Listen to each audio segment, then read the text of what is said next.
guys, welcome back to my channel. Today I'm doing a video on the 3 top hardest races I've done. In case you're wondering how many marathons I've done a total of 7 marathons and I've done a total of 4 half marathons. Every time I did another marathon, I would be like, this is the hardest marathon I've done, and then some other marathon came up and then I would be like, this is the hardest marathon I've done, and then another marathon happened and then I'm like, this is the hardest marathon I've done. With new experiences and more marathons that I run, I encounter different challenges and I overcome them. So here I am talking about them. And let's start off by the first hard marathon I encountered, because even my first marathon was hard, but like I said, new experiences and challenges happen, and this one was definitely a really hard one, and it was at the top of my list for a very long time. That is the Long Beach Marathon. I'm gonna be showing off my medals. I ran this marathon in 2015. This year was pretty intense for me because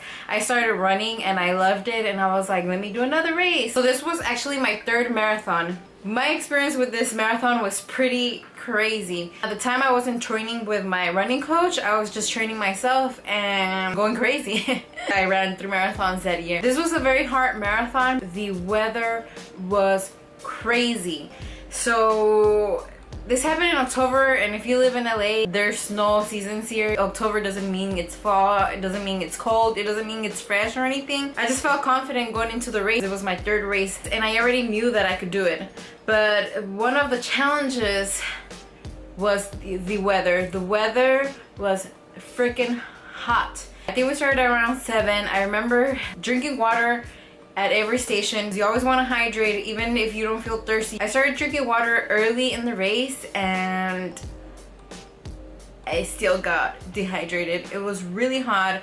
I remember I hit the half marathon mark and I was dying. I would drink water every hydration station and I would literally drink water and then run for 5 minutes and I would already be really dehydrated. And I've trained in hot weather, but that day was like super hot. I finished the race, of course, or I wouldn't be showing off my medal, but for the longest time this was the hardest race. It was really hot, I was really dehydrated, I was trying not to cramp up or anything. I was trying to run in the shade, but literally there was no freaking shade. This year, October 7, I'll be running the half marathon, so I hope it's not that hot, and if it is, at least I know it's gonna be that hot. I'll be done faster than running the full marathon, so hopefully I don't catch any heat waves, but I'm ready for it this time, so it won't be as hard as the first time.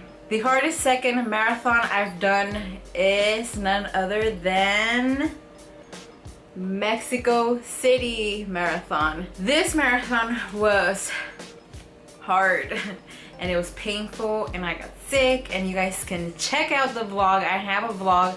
I'll put a link somewhere up here where you can click and go watch that. At this point I was already training with my running coach. This was the first race he trained me for. The reason why I decided I wanted to do the marathon in Mexico City was because my mom lives out there and I wanted her to watch me run a race. I signed up for this race before I started working with my running coach, so once we started working together I was like, hey, like, I already signed up for the Mexico Marathon, and he was like, bad idea. Mexico City is higher elevation and I'm here at sea level. He was like, bad idea, but let's prepare you and let's have you run and let's have your mom watch you run. I remember training was pretty intense. I was running a lot of hills. I had my diet on point. I lost a lot of weight for that marathon and I was like super in shape. I go into the race feeling confident. I've done the training like other times. I've done training with a running coach, which boosted my confidence because I knew I had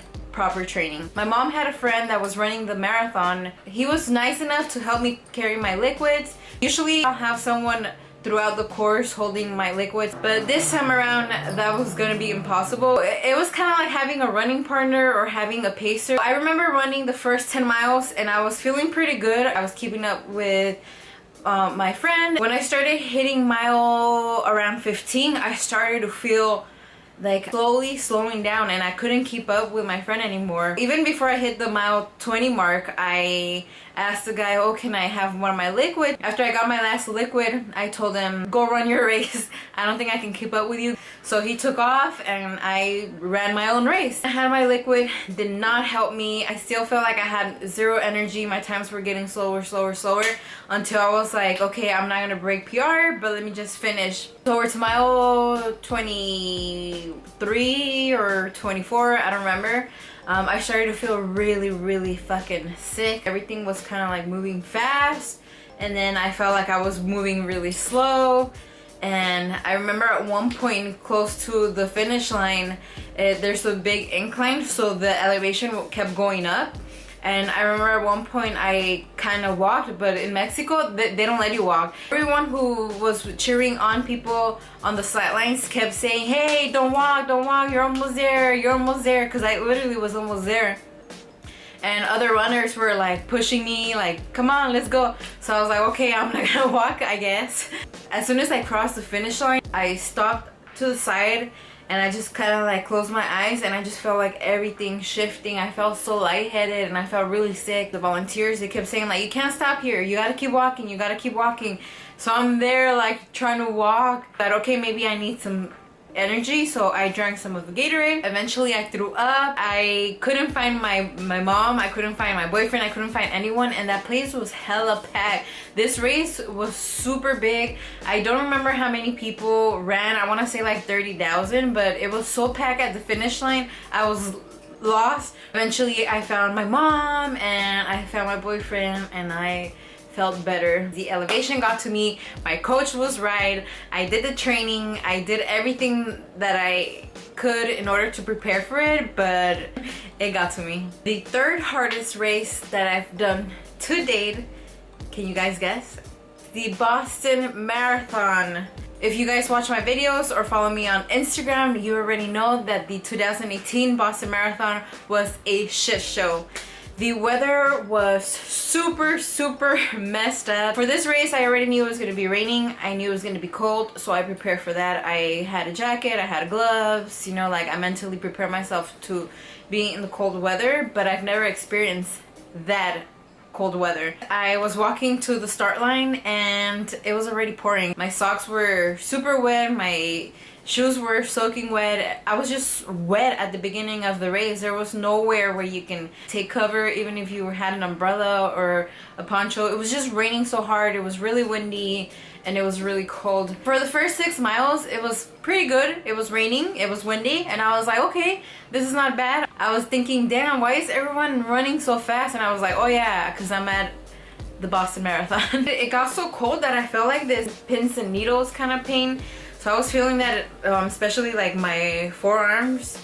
I was feeling that, and then I was feeling it in my quads. Every fucking mile after mile 10, I was like, I'm gonna drop out. Next 10 I see, I'm gonna drop out. This is not worth it. It's really hard. I didn't want to have that conversation with my coach. I didn't want to have that conversation with my sponsor. I didn't want to have that conversation with anyone or with myself that I quit.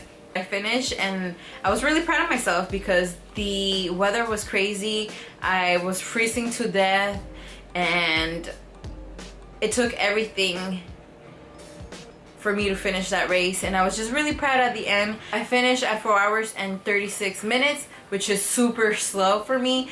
I qualified for the Boston Marathon with a 3:29 race, so that's how much it affected me. I've never been in really cold weather. It was really hard for me to adjust to that cold weather. So that's why this race was one of the hardest races I've done. Once I finished, I was so happy. I was freezing, I was cold. I immediately changed into warm clothes and I had a burger and a beer. So at the end I got this awesome medal and now I can show it off. Boston Marathon, the Long Beach Marathon, the Mexico Marathon. But there you guys have it. Those are the top 3 hardest races I've done so far. Don't forget to subscribe to my channel and I'll catch you on the next video. Thanks again for watching. Bye. Can you hold me down for one night like I got 3 strikes?